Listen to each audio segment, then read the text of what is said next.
జగిత్యాల జిల్లా మల్యాల మండలం కొండగట్టు ఆంజనేయ స్వామిని దర్శించుకున్నారు చొప్పదండి మాజీ ఎమ్మెల్యే సుంకే రవిశంకర్. స్థానిక బీఆర్ఎస్ నాయకులతో కలిసి స్వామివారికి ప్రత్యేక పూజలు నిర్వహించారు.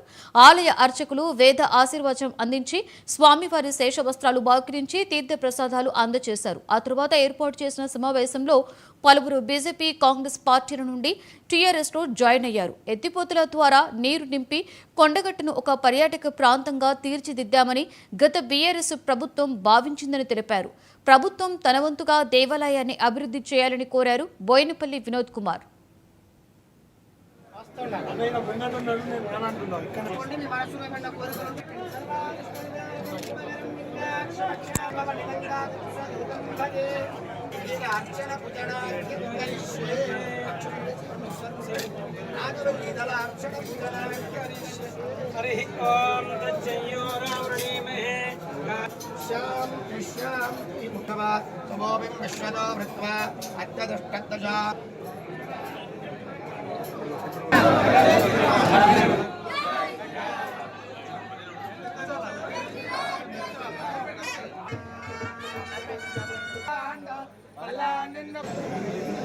వరంగల్ నుండి ఎలకతుర్తి, హుజురాబాదు, శంకరపట్నం, మానకొండూరు రోడ్డు పైన వందలాది మంది భక్తులు రాత్రిపూట మరి నడుస్తూ మన కొండగట్టుకి చేరుకోవడానికి మరి ఆ విధంగా తరలి వస్తున్నారు.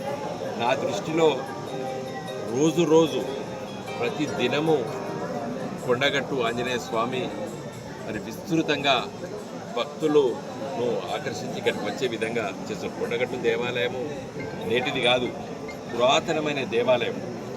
మరి అంచెలంచెలుగా మరి ఈ కొండగట్టు దేవాలయం అంటే ఆంజనేయ స్వామి పేరట ఒక దేవాలయంలో ఇంతమంది భక్తుల్ని ఆకర్షించే దేవాలయం నా దృష్టిలో భారతదేశంలో ఎక్కడ లేదు.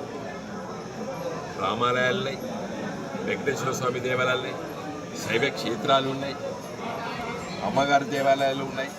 కానీ ఆంజనేయ స్వామి దేవాలయము మరి ఇంతమంది భక్తుల్ని మరి ఈరోజు ఇక్కడికి వచ్చే విధంగా మరి ఆంజనేయ స్వామి వాళ్ళందరినీ భక్తులకి ఇక్కడ వచ్చే సందర్భంలో వసతులు కల్పించాల్సిన బాధ్యత